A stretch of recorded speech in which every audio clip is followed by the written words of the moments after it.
Aku balas perlakuan kalian setelah kalian menyakitiku.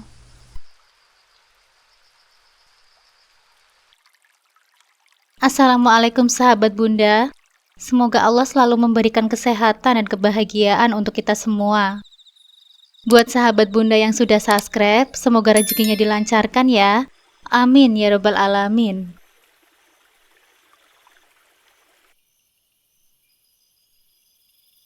Mas, kamu gak sarapan dulu?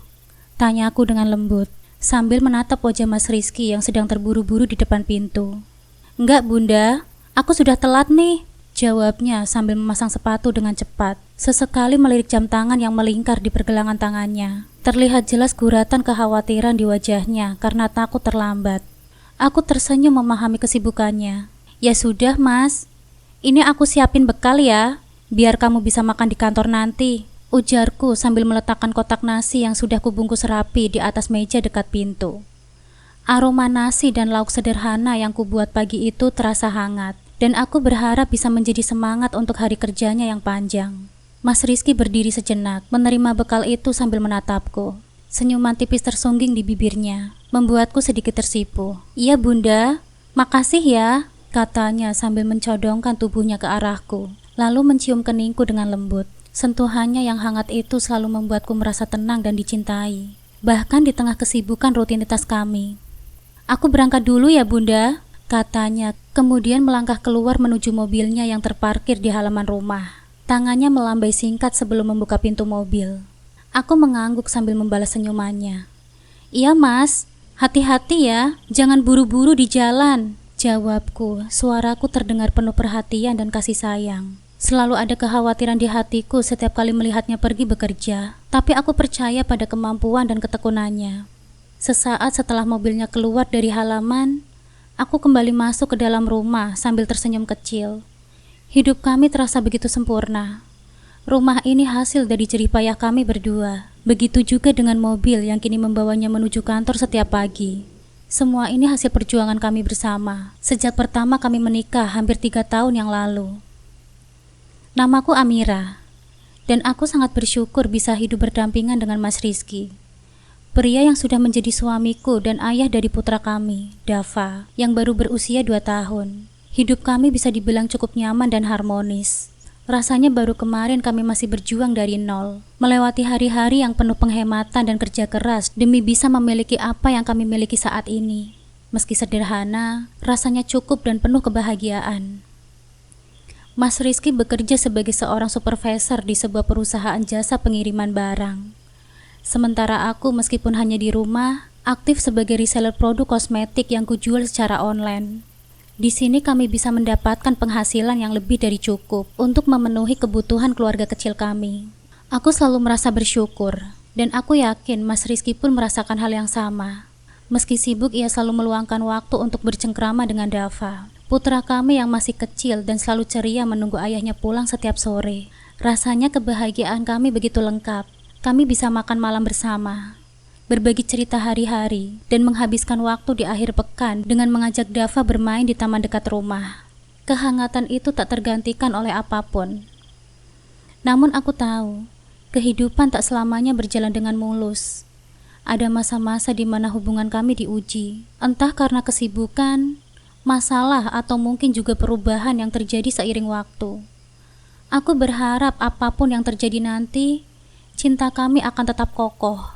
Aku percaya pada kekuatan cinta kami dan juga pada pengorbanan yang telah kami lakukan bersama sejak awal. Aku akan selalu menjaga rumah tangga ini, dan aku yakin Mas Rizky pun begitu. Namun tak kusangka, kebahagiaan yang selama ini kurasakan kini mulai meredup saat kehamilan keduaku berjalan beberapa bulan. Kehamilan kali ini terasa berbeda. Selain perasaan gembira menyambut kedatangan anak keduaku, aku juga merasakan nafsu makanku bertambah. Setiap makanan yang terlintas di pikiranku ingin segera kurasakan. Entah itu makanan manis, asin, atau makanan yang dulu jarang kumakan. Bagiku ini adalah salah satu momen yang harus kusyukuri setelah segala perjuangan membangun hidup kami di titik yang nyaman seperti ini. Aku tak lagi khawatir harus berhemat seperti dulu. Kami sudah cukup mapan hingga aku bisa menikmati kehamilan ini dengan sedikit lebih bebas. Namun kondisi ini membuat berat badanku naik dengan cepat, bahkan mencapai angka yang tak pernah kubayangkan sebelumnya. Di usia kehamilanku yang 4 bulan, berat badanku sudah menyentuh 80 kg. Tentu aku menyadari bahwa ini lebih dari sekedar kenaikan berat badan kehamilan. Ini jauh di atas rata-rata. Namun entah kenapa aku merasa perlu mengikuti keinginan tubuhku kali ini. Aku ingin kehamilan yang nyaman dan mudah. Terutama setelah mengingat kehamilan pertamaku dulu. Saat mengandung Dava, kami masih berjuang untuk stabil secara ekonomi, dan aku sering merasa kekurangan nutrisi. Proses persalinan Dava juga penuh dengan tantangan, hingga aku harus menjalani operasi sesar. Jadi kali ini, aku ingin berusaha merawat tubuhku dengan lebih baik, agar persalinan keduaku tidak terasa sulit seperti dulu. Namun seiring berjalannya waktu, perubahan ini rupanya tak hanya berpengaruh pada tubuhku, tetapi juga pada hubungan kami. Mas Rizky yang dulu penuh dengan perhatian, kini mulai berubah. Awalnya aku mencoba mengabaikannya, menganggapnya hanya sebagai fase yang akan berlalu. Namun malam demi malam berlalu, dan perasaan aneh itu semakin kuat. Setiap pulang bekerja, Mas Rizky menjadi orang yang berbeda. Tidak ada lagi senyuman hangat yang biasa diberikan. Bahkan sekedar pelukan atau ciuman kecil di keningku pun mulai jarang kulihat. Padahal Dava yang masih kecil selalu antusias menyambut ayahnya pulang bekerja. Tapi Mas Rizky hanya sekilas tersenyum lalu sibuk dengan ponselnya, seolah tak ada waktu untuk kami. Aku mencoba bertanya perlahan kepadanya, berharap ada jawaban yang bisa menenangkan pikiranku. Mas, kamu kenapa sih? Kenapa belakangan ini dingin banget? Apa aku punya salah denganmu, Mas? Tanyaku berusaha tetap tenang dan lembut. Namun jawaban dari Mas Rizky hanya terdengar singkat dan jauh dari pikiranku. Aku lagi banyak kerjaan aja, katanya sambil memandangi layar ponselnya. Aku mencoba menahan diriku untuk tidak mengganggu lebih jauh. Berpikir bahwa mungkin memang tuntutan pekerjaan membuatnya lelah. Tetapi semakin hari sikapnya justru semakin dingin. Aku masih ingat malam itu. Aku sengaja menyiapkan suasana rumah agar Mas Rizky bisa merasa nyaman sepulang kerja. Kupersiapkan air hangat untuk mandi. Kutata makanan kesukaannya di meja makan, berharap bisa meluluhkan sikapnya yang dingin akhir-akhir ini. Namun saat ia pulang dan kuajukan tawaran itu dengan hati-hati, reaksinya justru membuat hatiku sakit. Mas, kamu pasti capek kan? Ayo Mas mandi dulu sana. Aku udah siapkan air hangat untuk kamu, Mas, kataku dengan lembut. Namun tak kuduga jawaban yang terlontar dari mulutnya justru jawaban yang tak sesuai dengan yang aku pikirkan. Tolong, Ra. Kamu gak usah ganggu aku dulu. Aku capek, katanya dengan datar. Aku yang masih kaget mendengar jawaban Mas Rizky, mencoba bertanya lagi. Mas, kamu itu kenapa sih? Aku kan cuma ingin membuat kamu nyaman. Aku udah capek sama semua ini, Ra. Kamu gak lihat diri kamu sekarang? Gendut, bau, ucapnya. Dan entah kenapa kata-kata itu seperti memecah sesuatu di dalam hatiku. Seolah tak puas dengan kata-kata itu, ia melangkah menjauh, meninggalkanku berdiri sendirian di ruang makan sambil menahan air mata. Di malam itu, ia memilih tidur di sofa, dan meski aku berusaha mendekatinya, ia justru mengusirku dengan wajah yang penuh kebencian. Sepanjang malam itu aku merasakan kesedihan yang mendalam. Rasanya semua cinta dan perhatian yang telah kuberikan, seolah tak ada artinya lagi baginya. Sejak kapan berat badanku atau penampilanku menjadi ukuran untuk kasih sayangnya? Aku mencoba mengingat bahwa aku tak sendirian. Aku sedang mengandung anak kami, tapi ternyata itu tak membuatnya lebih peduli. Di tengah malam, aku berjalan ke kamar mandi. Air mataku tak tertahankan lagi. Dengan hati yang hancur, ku basuh wajahku dan mengambil air wudhu. Dalam keheningan malam, aku bersujud kepada Allah, mencurahkan segala kesedihan dan kekecewaanku. Ya Allah, jika ini adalah ujian bagiku, tolong berikanlah aku kekuatan untuk bisa menjalaninya. Pintaku dengan lirih, berharap dalam doaku ada kelegaan yang bisa membantuku bertahan. Setelah selesai sholat, ku biarkan tubuhku bersandar di atas sajadah. Rasa lelah dan perasaan hancur itu membuatku tertidur tanpa sadar, masih dalam mukena yang belum sempat kulepaskan. Meski sedih, hatiku terasa sedikit lebih ringan. Seolah-olah dalam kepasrahan itu ada kekuatan yang kembali menyala. Suatu hari saat hari libur kerja, ibu Mas Rizky dan adiknya ingin berkunjung ke rumahku. Aku tahu pasti mereka datang akan membawa masalah. Karena yang sudah-sudah setiap mereka ke rumahku, ada saja yang selalu dibahas tentang rumah tangga kami, terutama tentang kejelekan rumah tangga kami. Bu Tanti, ibu Mas Rizky yang juga ibu mertuaku, dan Laras adik Mas Rizky datang dengan raut wajah yang sudah penuh kebencian. Memang dari awal kedua orang itu sudah tak suka denganku. Karena Mas Rizky yang dulunya tulang punggung keluarga setelah ayahnya meninggal dunia, memilih menikah denganku daripada membantu ibunya dan adiknya dulu. Padahal Mas Rizky tidak lepas tanggung jawab.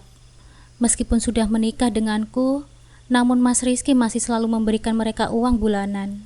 Namun sikap mereka ke aku justru sebaliknya, malah membenciku.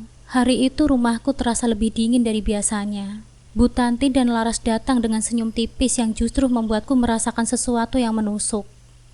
Mereka duduk di ruang tamu, mulai memandangi sekeliling dengan tatapan penuh penilaian. Seakan-akan mencari sesuatu yang bisa dikritik. Amira, rumahmu kok berantakan ya? Kasihan Rizky, pasti capek pulang kerja lihat rumah begini, kata Bu Tanti dengan nada mencibir. Aku menarik nafas panjang, menahan diri agar tidak terpengaruh. Maaf Bu, aku tadi sempat sibuk dengan Dava, jadi belum sempat beres-beres lagi Bu, jawabku dengan lembut, berharap bisa meredakan ketegangan. Laras adik Mas Rizky yang sejak dulu memang selalu sinis padaku, ikut membuka suara. Mas Rizky ini kasihan ya, ganteng-ganteng kok dapat istri yang sekarang jadi begini, ucapnya sambil mengamati tubuhku dari atas hingga bawah. Pandangannya terasa menusuk, penuh dengan penghinaan. Saat itu aku hanya bisa tersenyum kecil, meski di dalam hati rasa sakit itu mulai menggerogoti. Aku tahu keadaanku yang sekarang memang jauh dari yang dulu. Berat badanku yang naik, wajahku yang terlihat lebih letih karena kehamilan, dan tubuhku yang mungkin tak lagi seindah dulu. Semuanya jelas nampak di depan mereka. Tetapi bukankah semua ini juga demi keluarga kami? Mas Rizky yang duduk di samping ibunya hanya terdiam, tak mengatakan apapun, seolah-olah ia membenarkan semua ucapan ibunya dan adiknya itu. Hal ini membuat dadaku terasa sesak. Aku berharap ia akan membelaku, atau paling tidak memberiku sedikit pengertian. Namun harapan itu terasa sia-sia. Setelah beberapa saat, Bu Tanti mulai berbicara dengan nada yang lebih tajam. Kamu ini kok jadi istri gak pandai merawat diri sih? Dulu waktu pertama kali Rizky bawa kamu ke rumah, kamu itu masih cantik, langsing. Lah sekarang, astaga, kasihan anakku, beda sekali penampilannya dengan kamu yang sekarang. Laras pun ikut menimpali. Iya Bu, Mas Rizky itu bisa dapat yang lebih baik Bu. Tapi lihat sekarang, malah dapat istri yang gendut dan gak sedap dipandang. Aku berusaha menahan air mataku. Meski terasa begitu berat, kata-kata mereka menancap di dalam hatiku. Rasanya seperti semua usahaku selama ini tak ada artinya. Aku ingin membela diriku, mengatakan bahwa semua perubahan ini karena aku sedang hamil dan berusaha menjadi ibu yang baik. Tetapi aku tahu, kata-kataku tak akan mereka dengarkan. Mereka datang bukan untuk mengerti, melainkan untuk menjatuhkanku. Setelah merasa puas dengan kata-kata mereka, Bu Tanti dan Laras pamit pulang. Namun dampaknya tetap terasa di rumahku.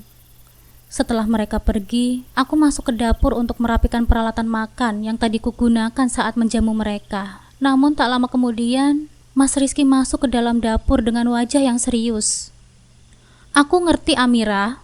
Kenapa kamu gak bisa lebih menjaga penampilanmu? Ibuku dan Laras benar. Kamu memang berubah jadi gendut dan gak menarik lagi, ucapnya dengan nada dingin. Saat itu air mataku yang kutahan akhirnya jatuh juga.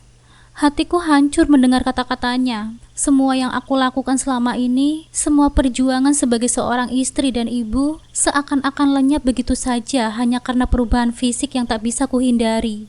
Aku memang berubah, Mas. Tapi aku berubah karena kita. Aku ini sedang hamil anak kita, Mas. Dan ini bukan karena aku sengaja ingin berubah. Kamu pikir aku tidak mau tampil cantik seperti dulu? Kamu pikir aku tidak rindu penampilanku yang dulu, Mas? Tapi itu semua tak mudah, Mas, kataku dengan pelan, sambil menahan air mataku yang terus mengalir. Namun Mas Rizky hanya mendengus. Itu kan alasanmu saja. Seharusnya kamu lebih bisa menjaga dirimu meskipun sedang hamil. Lihat perempuan lain di sana. Mereka masih tetap bisa cantik meskipun sedang mengandung. Tapi kamu, lihat dirimu sendiri sekarang.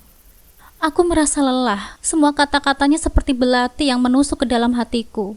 Aku ingin berteriak, menjelaskan semuanya. Tapi suaraku terasa tercekat.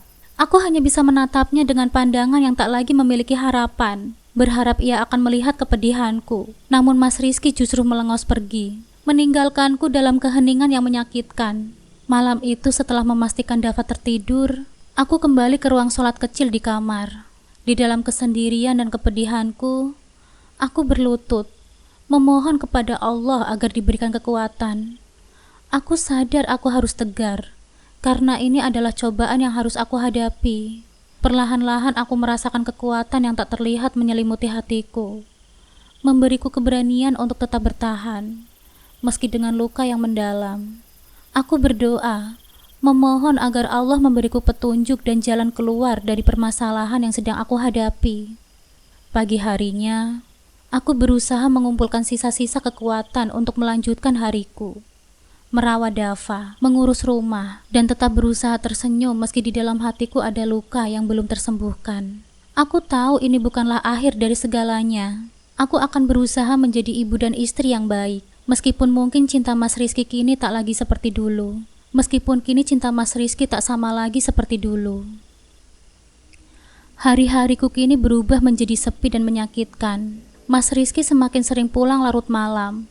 Bahkan terkadang ia tak pulang sama sekali. Aku mencoba mengerti, berpikir mungkin ia sedang sibuk dengan pekerjaannya. Namun rasa dinginnya terhadapku dan Dava tidak bisa lagi disembunyikan. Ia semakin jarang menyentuh tangan atau sekedar menanyakan kabarku.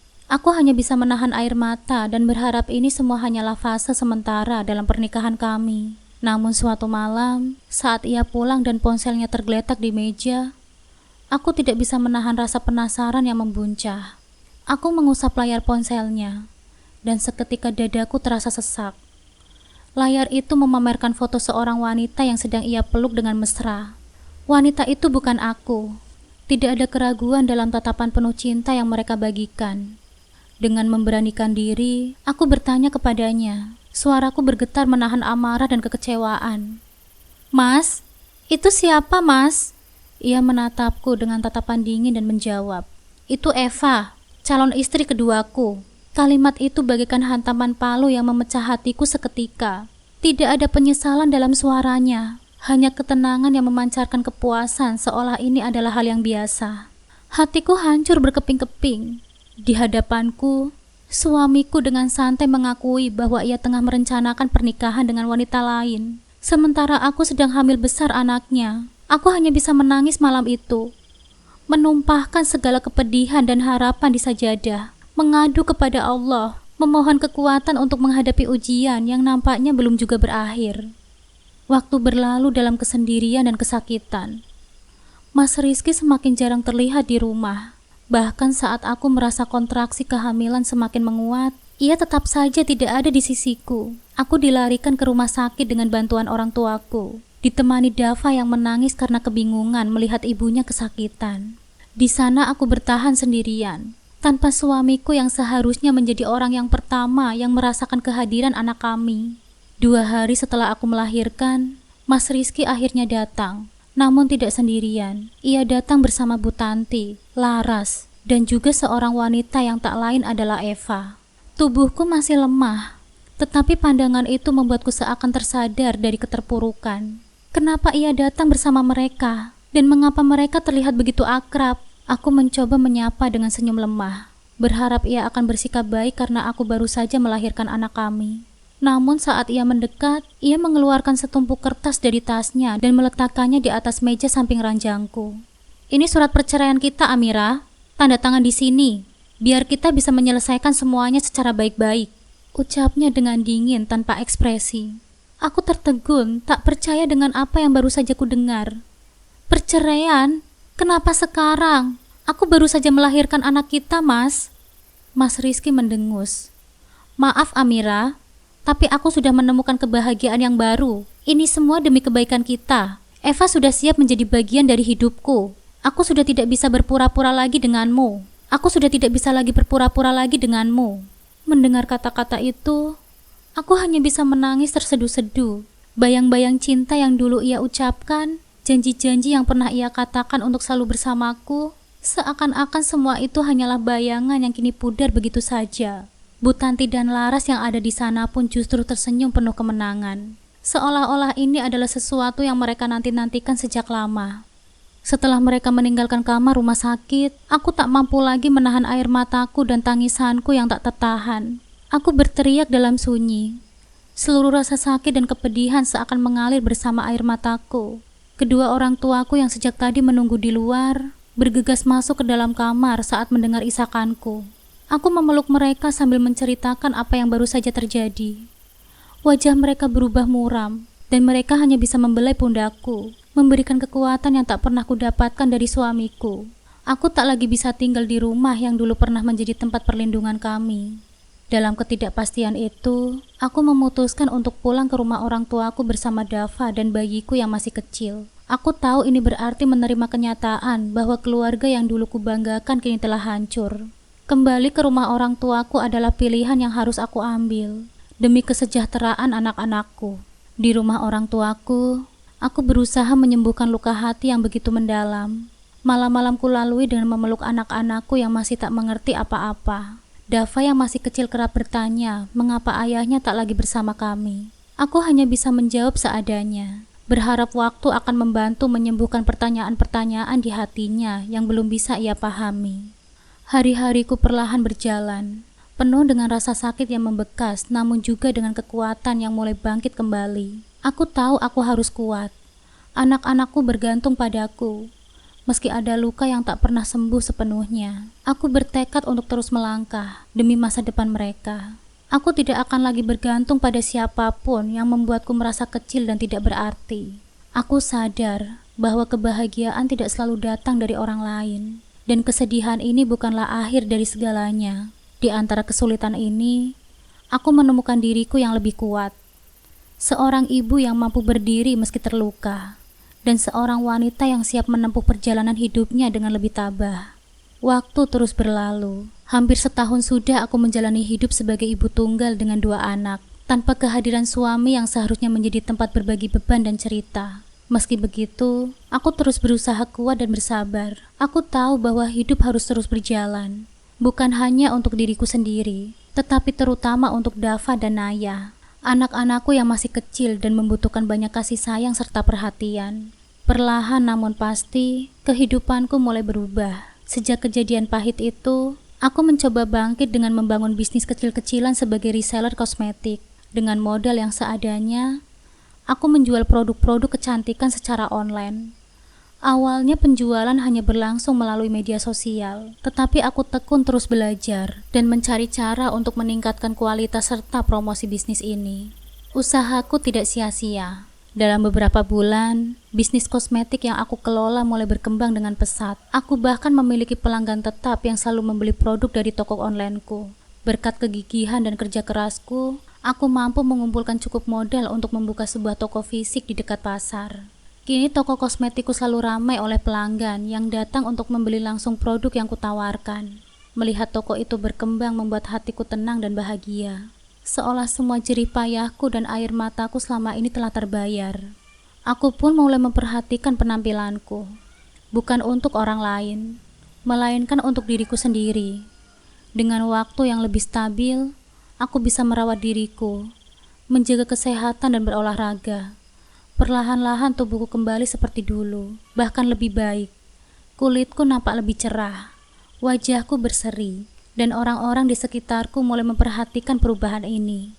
Wah, Bu Amira tambah cantik aja ya, padahal sudah punya anak 2 loh, ujar salah satu pelangganku suatu hari. Ucapannya itu membuatku tersenyum, meski aku tak sepenuhnya mencari pujian. Aku menikmati kehidupanku yang baru ini. Setiap hari terasa lebih ringan dan bermakna. Melihat Dava dan Naya tumbuh sehat dan bahagia adalah kebahagiaan yang tak ternilai. Kami membangun kehidupan yang damai, penuh canda dan tawa, meskipun hanya bertiga. Seiring berjalannya waktu, aku mulai mendapat perhatian dari beberapa pria yang tertarik dan ingin mengenalku lebih dekat. Mereka ada yang baik, pekerja keras, dan menawarkan masa depan yang stabil. Namun untuk saat ini, aku masih ragu untuk membuka hatiku. Luka di masa lalu masih menyisakan bekas, dan aku ingin fokus membesarkan kedua anakku terlebih dahulu, sebelum memikirkan urusan hati lagi. Di sisi lain, kabar tentang kehidupan Mas Rizky mulai tersebar di lingkungan sekitar. Takdir rupanya membalikkan keadaan mereka. Setelah berpisah dariku dan hidup bersama Eva, hidup Mas Rizky tak berjalan sesuai dengan harapannya. Ia kehilangan pekerjaannya karena sebuah kesalahan besar yang menyebabkan kerugian besar bagi perusahaannya. Aku mendengar dari tetangga bahwa Mas Rizky tidak hanya dipecat, tetapi juga dihadapkan pada kesulitan finansial yang membuatnya terpaksa menjual barang-barang berharganya demi bertahan hidup. Kehidupan rumah tangganya pun tidak semulus yang ia kira. Eva, wanita yang dulu dengan bangga ia perkenalkan sebagai calon istri keduanya, ternyata tidak sekuat itu untuk mendampinginya di masa sulit.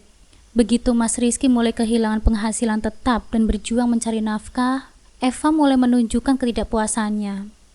Hingga pada akhirnya, ketika masalah Mas Rizky semakin rumit, Eva memilih untuk meninggalkannya demi pria lain yang bisa memberikannya kehidupan yang lebih baik. Ironisnya, Mas Rizky yang dulu memiliki pekerjaan mapan, kini berjualan bakso keliling untuk menghidupi dirinya sendiri. Aku tahu hal ini dari tetanggaku yang dulu sering aku titipi Dava. Meski tak tega mendengar keadaannya, ada perasaan lega bahwa aku telah melewati babak kehidupan yang sulit. Mungkin inilah karma yang memang datang terlambat, namun tetap hadir pada saat yang tepat. Setiap kali mendengar cerita tentang Mas Rizky yang kini berjuang dalam hidupnya, aku merasa lebih tenang dan mantap dengan pilihanku. Aku bersyukur telah berjuang dan bertahan demi anak-anakku. Dan di titik inilah, aku mulai melihat bahwa setiap peristiwa, seberapa pahit pun, selalu membawa nikmat tersendiri. Sekarang fokusku adalah merawat Dava dan Naya, melihat mereka tumbuh menjadi anak-anak yang cerdas dan bahagia. Bagi mereka, aku akan terus berusaha menjadi sosok ibu yang kuat dan tegar, karena aku ingin mereka tahu bahwa mereka selalu punya tempat untuk kembali dan bersandar. Terkadang Dava yang kini mulai mengerti lebih banyak bertanya, "Kenapa ayah nggak tinggal sama kita lagi, Bu?" Pertanyaan itu selalu membuat hatiku tercekat. Namun aku berusaha tersenyum dan menjawab dengan bijak. "Ayah sedang punya urusan yang membuatnya jauh dari kita, Nak. Tapi kita di sini tetap bisa bahagia, kan?" Dalam kesunyian malam, ketika anak-anakku telah tertidur, aku sering merenung tentang perjalanan panjang yang telah aku lewati. Sekarang aku bukan lagi Amira yang lemah dan hanya bisa menangis. Aku adalah Amira yang kuat, yang bangkit dari luka dan tetap berdiri teguh demi masa depan anak-anakku. Kini aku paham bahwa cinta sejati datang dari ketulusan yang tak mengharap balasan. Dan jika suatu hari nanti ada seseorang yang datang dengan hati yang tulus, aku mungkin akan membuka hati lagi. Namun saat ini, cinta yang kumiliki hanya untuk Dava dan Naya. Suatu sore yang cerah, saat aku duduk di teras, seorang tetangga datang menghampiri dengan wajah yang nampak canggung. Ia memberitahu bahwa ada seorang pria dan wanita yang nampak kebingungan mencari alamat rumahku. Aku tak berpikir panjang. Aku pikir mungkin itu hanya pelangganku saja.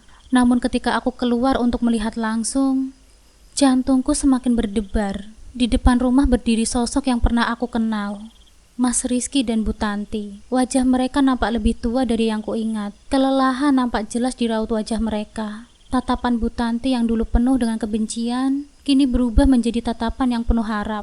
Sementara Mas Rizky menunduk, seolah tak mampu menatap mataku. Momen itu terasa aneh. Dulu mereka datang dengan angkuh dan hinaan. Namun kali ini, mereka datang dengan wajah yang memohon. "Amira," suara Mas Rizky terdengar pelan, nyaris seperti bisikan. Aku mengangguk pelan, mencoba tetap tenang meski hatiku dipenuhi dengan berbagai emosi. "Ada apa, Mas?" Dia menelan ludah nampak gelisah. Bu Tanti yang biasanya lantang, kini bungkam, dan hanya menatapku dengan penuh harap. Akhirnya Mas Rizky bicara. Kami datang untuk meminta bantuanmu, Amira." Aku merasa dunia berputar cepat, seolah itu begitu asing, penuh penyesalan dan keputusasaan. Tanpa aku minta, ia mulai menceritakan masalah yang mereka hadapi. Ternyata hidup mereka kini benar-benar sulit. Sejak kehilangan pekerjaan, Mas Rizky tak bisa lagi menghidupi ibunya dan harus berhutang ke sana-sini. Eva, wanita yang dulu merusak rumah tangga kami, telah pergi bersama pria lain, meninggalkannya dengan hutang yang melilit hingga tak sanggup untuk dibayar. Sementara itu Bu Tanti terisak. "Amira, Ibu minta maaf atas semuanya. Atas semua yang Ibu katakan dulu. Suaranya bergetar, mengungkapkan penyesalan yang seolah lama ia pendam. Aku terdiam sejenak, membiarkan kata-kata itu mengisi udara di antara kami. Kenangan pahit seakan kembali membanjiri pikiranku. Semua hinaan, penolakan, dan pengabaian yang dulu mereka lakukan. Mereka datang bukan karena mereka benar-benar peduli atau menyesal, tetapi karena keadaan yang mendesak mereka untuk melupakan kebencian dan memohon bantuan dari seseorang yang dulu mereka hina. Aku menarik nafas panjang, mencoba menguasai perasaanku. Bu Tanti, Mas Rizky, ucapku dengan tenang namun tegas. Aku ingat betul semua luka yang kalian tinggalkan. Aku yang dulu kalian anggap tak pantas. Perempuan yang kalian sebut lemah dan tak berguna. Kini kalian butuhkan. Tapi maaf, aku bukan lagi Amira yang dulu. Tatapan mereka berubah. Mungkin mereka tak membayangkan bahwa aku, yang dulu pernah merendahkan diri demi menjaga keharmonisan, kini menolak mereka dengan tegas. Tapi kali ini aku tak lagi merasa bersalah atau ragu. Aku sudah melalui masa-masa sulit tanpa bantuan siapapun, termasuk kalian. Saat aku melahirkan anakku, saat aku menangis menahan rasa sakit karena kalian meninggalkanku, saat aku berusaha bangkit untuk kedua anakku, kalian tidak pernah peduli. Jadi sekarang, kalian harus menyelesaikan masalah kalian sendiri. Lanjutku, suaraku bergetar. Bukan karena lemah, tetapi karena aku telah berhasil membebaskan diriku dari masa lalu yang menyakitkan. Bu Tanti menunduk, menutup wajahnya. Sementara Mas Rizky memandangku dengan wajah yang penuh penyesalan. Namun kali ini aku tak lagi tergerak oleh tatapan itu. Tatapan yang dulu membuatku ingin memperbaiki semuanya kini tak lagi berarti. Aku sudah selesai dengan masa laluku, dan tidak ada lagi alasan untuk berbalik. Akhirnya mereka pun pergi dengan langkah yang gontai, meninggalkan aku di depan rumah bersama bayang-bayang masa lalu yang kini terasa ringan. Saat itu aku menyadari bahwa perpisahan bukan sekedar meninggalkan seseorang secara fisik, tetapi juga membebaskan diri dari ikatan emosional yang membelenggu. Aku tersenyum lega, menatap langit senja yang mulai memerah. Di dalam hatiku aku tahu bahwa ini adalah kemenangan kecilku. Malam itu saat aku menidurkan Dava dan Naya, aku mengusap lembut kepala mereka dan berbisik, "Ibu kuat karena kalian, Nak. Terima kasih, sayang. Aku tahu hidup kami masih panjang dan mungkin banyak tantangan yang akan datang. Tapi aku yakin, dengan kedua anakku, aku bisa menghadapi semuanya." Kini aku benar-benar telah membuktikan bahwa luka dan pengkhianatan masa lalu bukanlah penghalang, melainkan kekuatan yang membawaku hingga ke titik ini. Aku bukan lagi perempuan yang lemah. Aku adalah Amira yang kuat dan berani. Seorang ibu yang pantang menyerah. Dan aku tahu, mungkin sekarang, aku dan anak-anakku akan terus melangkah maju, meninggalkan segala kenangan pahit di belakang.